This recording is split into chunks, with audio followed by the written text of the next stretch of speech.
I wanted to review today the book Tale of a Dunce Whisperer by Joseph Battaglia. This one was a funny read, delightful and very different. It was fun in all different ways, but it's a fantasy book. Centers around the character of Ed, and it's in a kingdom that is it's kind of like our world in a way, but everything's done by magic, and that since that makes his job even harder because he's kind of like the IT repair guy, and he works with a team of IT repair guys, and they are always overworked, and it is always by, well, kind of the typical stuff you might expect with what we do in the modern day when we go to repair shops ourselves. Some of the stuff's so basic that you'd think, we should just know, kind of thing, right?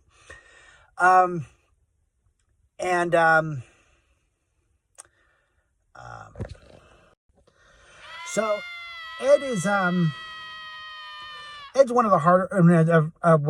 I would say he's one of the harder working ones. But it's mostly because he knows how to get these things done, and because he knows how to get these things done, he keeps on getting swamped with more and more and more.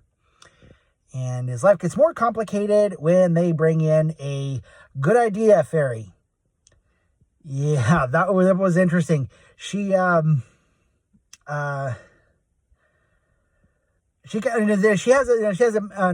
power to kind of make everything seem like a good idea, even if it really, really isn't.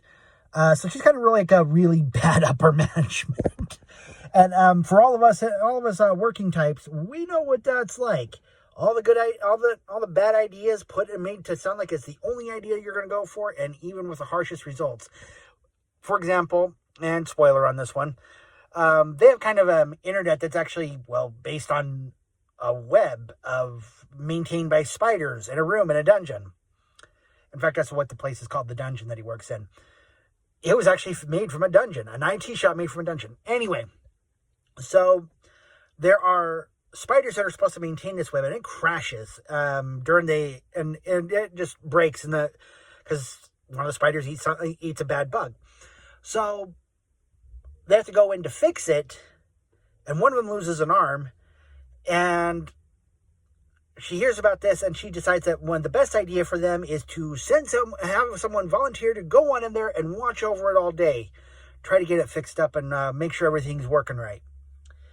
But everyone in the dungeon knows that going in there for even a short amount of time is deadly. For a full day, you're dead. Well, one of them does. And, they all know what's going to happen to him, and, kind of foregone conclusion. And he would quit his job, except for, that means being fired. And being fired does not have the same connotation as it does in our world. Being fired is being like, they will actually burn you alive for it. So, failure's deadly there. But he keeps on getting heaped up with more and more work. And then you find out, later on you'll find a conspiracy involved in all of it, which definitely kicks it up a notch. But Ed's main power is that he recognizes that he's an idiot, and he recognizes that everyone else is an idiot. So he thinks, what would be the stupidest solution of it all? Because that's the one you're going to go for. And I love that aspect, the power of stupidity. And for those of you who watch the channel Bat Sauce, you will notice that Joseph likes to go a lot along this idea of we're all kind of stupid in a way. And, we are. We have our dumb moments, and the only power to really have in the matter is to be self-aware. And that's what he's saying. And I thought that message was awesome. Kind of a fun one. But this one was really great. I love how he, it makes me think of kind of like, the first portion of it makes me think of the series Reaper.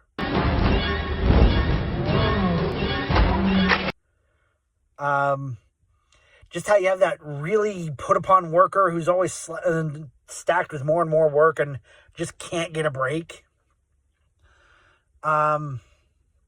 But afterwards, it kind of reminds me of Joe Brooks' Monster Slayer.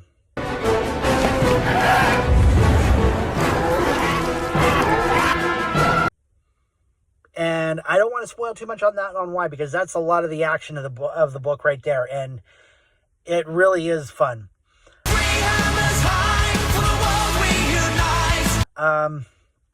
He's always called a dwarf because to the human world of where he's from, in Lorien, everyone considers dwarves to be lazy because dwarves are made out of rock, and so they're mostly stationary, they think.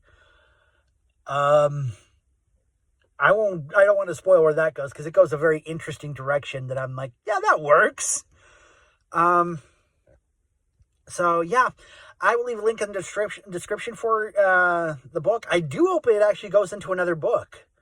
So, Bat Sauce, you got more books to write on that one. I want to read them. I want to see someone save the day through more stupidity. Bring it on. Yeah, I also like the fact that it seems like it's kind of an enchant, and like he relies on kind of a combination of enchanting gear. That's all with a lot of the problem solving, and it almost, the way he does some of the enchanting also makes it feel a bit like blue magic.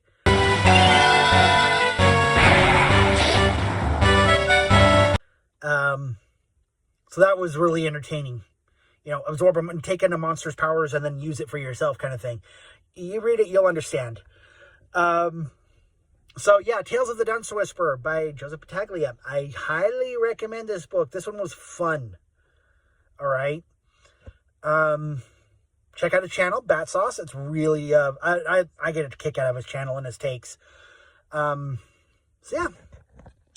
Tales of a Dunce Whisperer by Joseph Battaglia. You will be next. The next video will be Yame by Haley Anna Marie, book 1 of her Elementus series. So, hope to see you there. And also, if you've liked this video, like, subscribe, comment, help this channel grow so we can get more indies to more people. All right? I'll see you next time.